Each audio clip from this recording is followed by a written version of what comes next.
Hi, we are excited to present to you our solution for option 2 of the OpenFDA challenge, structure, product labeling, and language. Over the next few minutes, we'll walk you through our approach to this challenge and demo the solution and attempt to answer a few questions posed by OpenFDA as a part of this challenge. Let's begin with what is an SPL? The Structure Product Labeling, or SPL, is a document markup standard approved by Health Level 7 (HL7) and adopted by FDA as a mechanism for exchanging product and facility information. What does it mean to us, the consumers? Portions of this SPL is what we see mentioned on the packaging of these drugs, such as the one shown in this figure.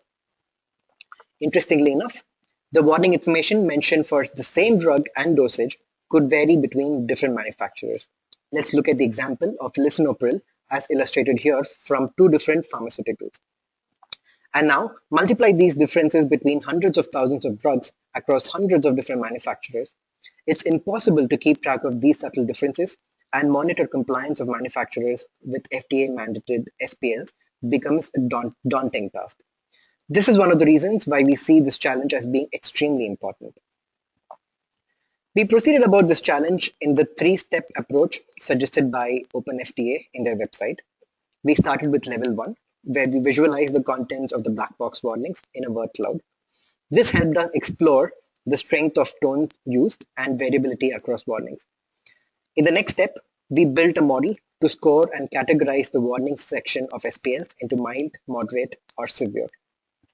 Finally, we compared these scores and categories across drugs and manufacturers to identify if their warnings spoke differently. With this context, let's move on to the data extraction process. Why was this important even though FDA had provided us with very useful APIs? Simply because we wanted a large enough data set and variation across different drugs and manufacturers to be able to build this model. For this purpose, we use the APIs to extract data from FDA servers in a batch mode, parse the JSON output using PHP. For the purpose of this analysis, we required the following fields: drug details such as brand name and manufacturer, drug class, for which we have used the EPC farm class provided in the OpenFDA section of the JSON output, the warnings, and the boxed warnings. The data was extracted directly into a Vertica database, and the model was built in R and dashboard built using RShiny for visualizing the word clouds and analyzing SPLs across different dimensions. An example of parsing the JSON output and getting the relevant information in a tabular form is provided here. Having extracted the data, the next step was to create the model for tone score calculation.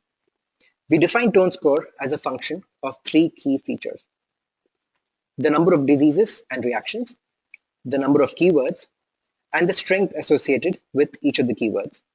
Keywords in this case are words such as death, mortality, severe, etc., which indicate the seriousness of the condition.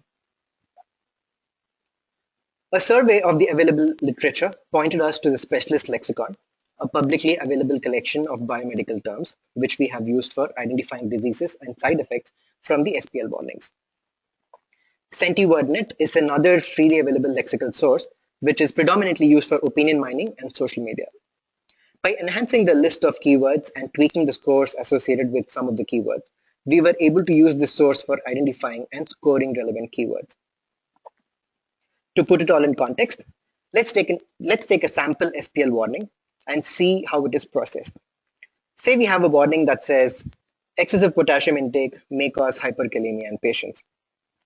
The first step to put this through a text mining engine developed in R, which cleans up and tokenizes the data. Comparing the tokenized data output with the specialist lexicon identifies the relevant disease names, and in this case, hyperkalemia. Matching the remaining words with CentiWordNet identifies excessive as the relevant keyword and assigns a score of 0.5. Thus, the features for this sample SPL warning turn out to be number of keywords equal to 1, score of the keyword equal to 0.5, number of disease equal to 1. The tone score is computed as a function of these three features. In cases where there are more than one keywords present, the maximum score among all the keywords is considered. Having looked at the approach for tone score computation, Let's take a look at how the score varies across drug classes and drugs. The histogram on top here shows the variation of the score from around 60 all the way to 0, with about 80% of the drug classes below a score of 10. These scores were further divided into three categories: mild, moderate, and severe, based on the cutoffs shown in the pie here, with 0 to 10 as mild, 10 to 20 as moderate, and greater than 20 as severe. In order to study this information and compare the scores across drugs and drug classes, we built an R-Shiny based dashboard. Let's take a quick look at the dashboard. The dashboard itself is divided into 4 views: introduction, compare categories, compare drugs, and compare manufacturers. The introduction tab gives you information on how to use this dashboard and an overview of the analytics involved. The compare categories view provides the tone scores and categories across different EPC classes in the table here. User may filter for a particular EPC class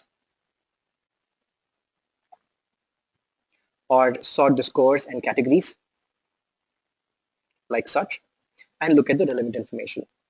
In addition, this view also provides a summary of the findings and answers some of the questions posed in the challenge, such as: do drugs within same class speak similarly? Do manufacturers of the same drug have similar SPLs, and so on. We'll come to this view in just a bit.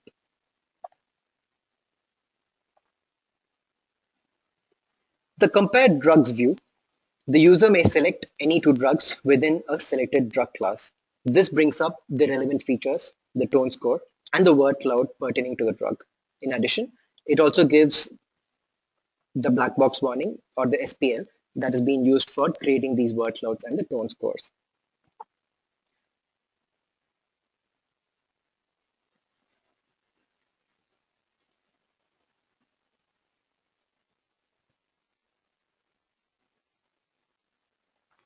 Likewise, compared manufacturers views gives the ability to compare any 2 manufacturers for a selected drug class and drug.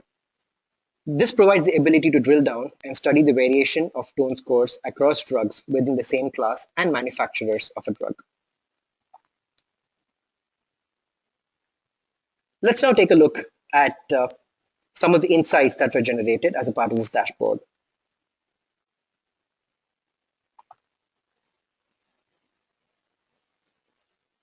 Specifically, let's try to answer the questions posed in this challenge. First question: how differently do different drug classes speak? Given below is the tone score and variation observed across 10 different drug classes. The score ranges from 4 through 29, which shows that different drug classes indeed speak differently, which points at the different diseases, keywords, and keyword strengths used in each of the SPLs. Also shown in this chart is the variability in the scores within the same class, as indicated by the blue error bars. This goes to say that drugs within the same class speak differently too, though the extent could be huge in some and less in others. But how prevalent is this? This leads us to the second question: do drugs within the same class speak similarly? As the pie chart here indicates, 55% of EPCs have drugs that speak similarly. That is, drugs in these EPC classes belong to a single tone score category, while 29% have tone scores across 2 categories, which could be mild severe or mild moderate or moderate severe, and about 16% have tone scores across all 3 categories. The latter point especially might be of significant interest to researchers and analysts trying to understand why drugs within the same EPC class have such varied SPLs. And the dashboard that we just walked through could be used to drill down and identify these reasons. Let's look at how this variation is amongst manufacturers of the same drug. As indicated in this pie, out of the 8,300 odd drugs, 97% of the drugs have similar SPLs across different drug manufacturers, which is a good thing. 2.4% have SPLs across 2 categories, and a mere 0.23% have very different SPLs across their manufacturers. The attached PDF with the presentation has specific examples of these variations across drugs as well as manufacturers. Now that we've understood the solution, let's take a look at a few of the areas of application. As highlighted in the start of the presentation, One of the concerns that plagues FDA is monitoring adherence of SPNs to FDA mandated guidelines. This solution can very well be used to resolve this issue. The solution can also serve as a guideline to manufacturers on elements to be contained in the SPL for a given drug class and drug. And one of the very interesting applications of the solution comes from integrating the FAIRS data, that is the adverse events data, with this solution. With a combination of both, we could enhance adverse event identification by being able to identify true spikes by eliminating expected drug reactions provided in the SPL. As an extension, this could also be used to investigate off-label use of drugs. So what's next? Well, the current approach for tone scoring has a few challenges. The first being the coverage of the specialist lexicon and CentiWordNet. There is a scope to improve these. Second, the identification is restricted to single words. And third, the algorithm currently is not capable of detecting diseases which the drug treats versus the ones which the drug causes as side effects. We plan to address these challenges by building an effective language model comprised of the following three components. What we presented now forms the first step of the tone score computation, that is, identifying relevant keywords and metrics. We are now exploring natural language processing techniques to customize the specialist lexicon and CentiWordNet so we can improve the coverage and also add support for n-grams. Finally, we are looking to build a contextual learning engine using natural language processing, part of speech taggers, and appropriate grammar rules to differentiate between diseases cured, diseases caused, and likewise. We hope we were able to give you a flavor of what we are trying to accomplish.